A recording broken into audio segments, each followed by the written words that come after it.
Hello, hello. Thanks for being here, showing off my compact there. Today we're going to do, I was kind of trying to highlight contrast, and the way you're going to get a more dramatic look in any time is when you have more contrast between your contour and your brightener. So, right now I'm just putting on that main highlight, kind of AKA foundation, and I'm doing this also in a method, kind of what I would say if you have a lot of skin imperfections like acne or acne scarring, blemishes, things like that that you want to cover up. This would be a good method. It is taking that main highlight all over. So I'm not just putting it strategically where I'll leave space for my other two shades. I'm just putting one layer of all of this all over my face. And then I'm going to go over that with some others. It's just an added coverage, but yet still a medium coverage. It's not like a full-on coverage.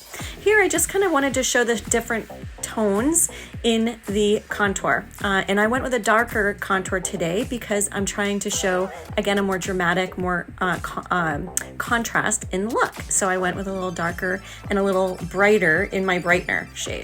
But here I'm just putting that on to chisel the cheeks, kind of like a 5-minute facelift, real quick. And yeah, I like to do that jawbone, and you can kind of just see how that just tightens it up right there for you. And then I'll pop over and do the other side. I love this little brush because it totally fits right into the socket in your cheekbone, which is awesome. And then I just kind of wanted to show off the difference between the two sides, right? So that is the other side. And I thought I sped it up, so sorry about that.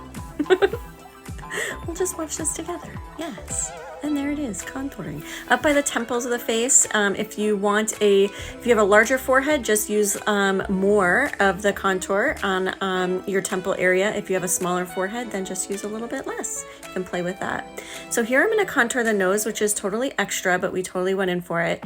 And you're just gonna kind of stamp that with that the edge of the brush is nice and crisp, so it gives a nice line down the side of the nose, just to really, and we'll blend that out, but it's gonna just kind of add a dimension to your nose. And I was talking about the placement, just trying to put that on almost on top of your nose, leaving a small space in between.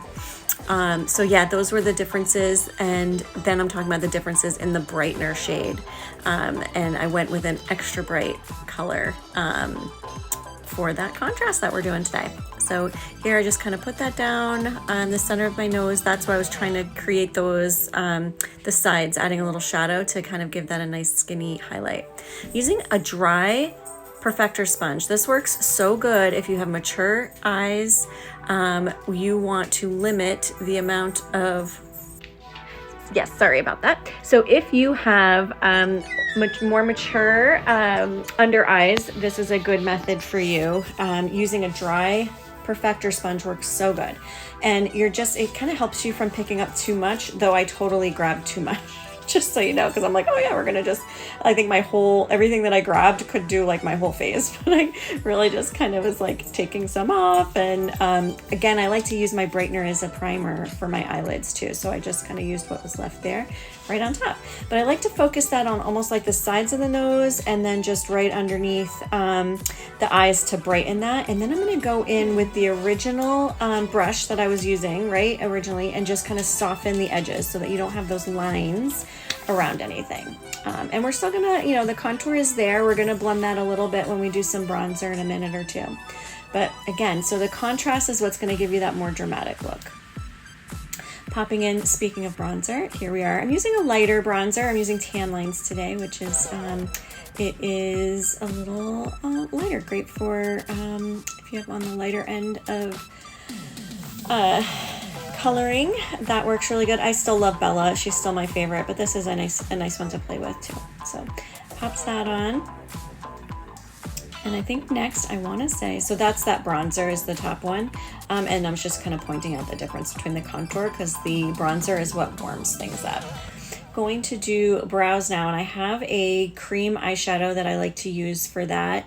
A lot of times you've heard me say it 100 times if you've been here for a minute, but using your contour as an eyebrow fill is awesome. I mean, you can use your contour for so many things, and this is just yet another, but I am using a cream eyeshadow today for that. I just think it works really good, and I pulled her back out. It was one of the first brow fills that I used from Saint. So I'm just reminiscent about that.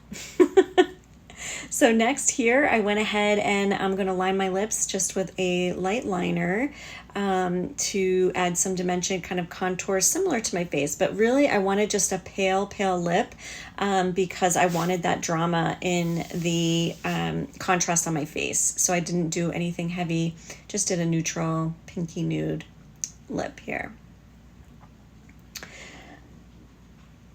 And there you have it.